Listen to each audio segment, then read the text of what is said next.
जगन्नाथपुरी के महाप्रसाद की रोचक कथा आइए सुनते हैं। संसार में अनेक तीर्थ हैं, अनेक मंदिर हैं, अनेक देवताओं की आराधना होती है, परंतु यदि किसी स्थान पर स्वयं भगवान ने यह संकल्प लिया हो कि मैं समस्त जीवों को अपना महाप्रसाद दूंगा, तो वह स्थान केवल एक ही है, पुरुषोत्तम क्षेत्र जगन्नाथपुरी। यह कथा केवल महाप्रसाद की नहीं है, यह उस घटना की कथा है जो भगवान को भी नियमों की सीमाओं से परे ले जाती है। यह कथा नारद मुनि की उत्कंठा, शिव जी के प्रेम और माता पार्वती की प्रतिज्ञा की दिव्य लीला है, जो अंततः जगन्नाथ महाप्रभु के रूप में संसार को परम कृपा का महाप्रसाद देती है। आइए आज हम जाने महाप्रसाद की वह रोचक कथा, जो केवल भोजन नहीं बल्कि मोक्ष का माध्यम बन गई है। एक दिन नारद मुनि कैलाश पर्वत पर शिव जी के दर्शन करने पहुँचे और उन्होंने श्री कृष्ण एवं उद्धव जी के बीच की वार्तालाप का वर्णन उनके समक्ष किया। इस प्रसंग में उद्धव जी भगवान के महाप्रसाद की महिमा गान करते हुए कहते हैं, हे भगवान, आपकी महाप्रसाद माला, सुगंधित तेल, वस्त्रों और आभूषण और आपके उच्छिष्ट भोजन को स्वीकार करने से आपके भक्त आपकी माया शक्ति पर विजय प्राप्त कर लेते हैं। यह सुनकर नारद मुनि कहते हैं, हे कैलाशपति, यह सुनकर मेरे हृदय में भगवान विष्णु का महाप्रसाद चखने की तीव्र उत्कंठा जागृत हुई है। इस आशा से मैं वैकुंठ गया और पूर्ण भक्ति भाव से माता लक्ष्मी की सेवा करने लगा। 12 वर्षों तक सेवा करने के पश्चात एक दिन माता लक्ष्मी ने मुझसे पूछा, नारद, मैं तुम्हारी सेवा से अत्यंत प्रसन्न हूँ, तुम मनचाहा वर मांग लो। यह सुनकर नारद जी ने विनय भाव से कहा, हे माता, अनंत काल से मेरे हृदय में इस बात को लेकर पीड़ा है कि मैं आज तक कभी भगवान विष्णु के महाप्रसाद का आस्वादन नहीं किया है। कृपया मेरी यह अभिलाषा पूरी कर दीजिए।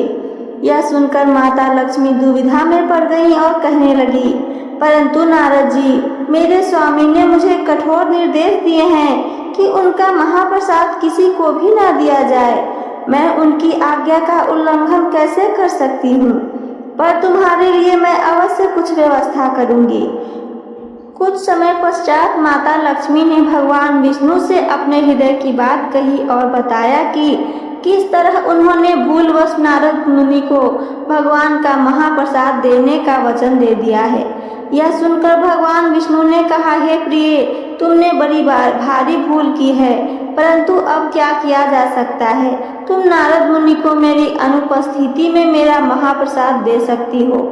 नारद मुनि ने आगे कहा, हे महादेव, आप विश्वास नहीं करेंगे, महाप्रसाद के मात्र स्पर्श से मेरा तेज और आध्यात्मिक शक्ति 100 गुना बढ़ गई। मैं दिव्य भाव का अनुभव करने लगा और सुनाने यहाँ आया हूँ।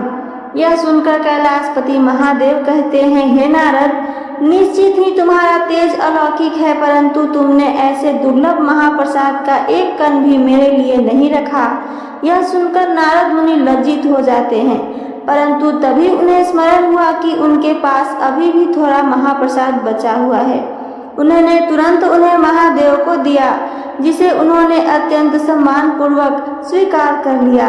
उसे ग्रहण करते ही श्री कृष्ण प्रेम में मस्त होकर भगवान शिव नृत्य करने लगे। उनके नृत्य की थिरकन से धरा हिलने लगी और भूकंप सा महसूस होने लगा। तब भयभीत होकर माता पृथ्वी ने माता पार्वती से महादेव को शांत करने का निवेदन किया। बहुत मुश्किल से माता पार्वती ने शिव जी को शांत किया और फिर उनसे इस उन्मत्त नृत्य करने का कारण पूछा, तो शिव जी ने इसका कारण बताया। यह सुनकर माता पार्वती रुष्ट होकर बोली, स्वामी, आपको महाप्रसाद मुझे भी देना चाहिए था। क्या आप नहीं जानते मेरा नाम वैष्णवी है? आज मैं प्रतिज्ञा लेती हूँ कि यदि भगवान श्रीहरि मुझ पर अपनी करुणा दिखाएंगे तो मैं प्रयास करूंगी कि उनका महाप्रसाद ब्रह्मांड के प्रत्येक व्यक्ति, देवता और यहाँ तक कि सभी प्राणियों को प्राप्त होगा। तभी आश्चर्यजनक रूप से उसी क्षण भगवान विष्णु माता पार्वती के वचन की रक्षा हेतु वहां प्रकट हुए और बोले, हे देवी पार्वती, मैं आपको वचन देता हूँ कि मैं स्वयं आपकी प्रतिज्ञा को पूर्ण करूँगा और पुरुषोत्तम क्षेत्र जगन्नाथपुरी में प्रकट होऊंगा और ब्रह्मांड में प्रत्येक जीव को अपना महाप्रसाद प्रदान करूँगा। इसलिए आज भी जगन्नाथ मंदिर में भगवान जगन्नाथ को भोग लगाने के पश्चात सर्वप्रथम प्रसाद विमला देवी यानी माता पार्वती के मंदिर में अर्पित किया जाता है। यही कारण है कि कोई भी भक्त प्रसाद कभी भी अर्चा विग्रह के सामने बैठकर ग्रहण नहीं करता है। नारद मुनि की उत्कंठा, माता लक्ष्मी की दुविधा, भगवान विष्णु की कृपा, शिव जी का प्रेम और माता पार्वती की प्रतिज्ञा, इन सभी ने मिलकर एक ऐसी दिव्य परंपरा को जन्म दिया जो आज भी जगन्नाथपुरी में जीवित है। यह कोई साधारण परंपरा नहीं बल्कि ईश्वर के करुणा का प्रत्यक्ष प्रमाण है। जब महादेव ने महाप्रसाद को ग्रहण किया तो वे इतने भाव विभोर हो गए कि नाचने लगे। उनके नर्तन से भूकंप आ गया, आकाश डोलने लगा और पृथ्वी पर भय व्याप्त हो गया। ऐसा केवल इसलिए हुआ क्योंकि उस प्रसाद में भगवान का पूर्ण प्रेम, पूर्ण आत्मा और पूर्ण चेतना समाहित थी।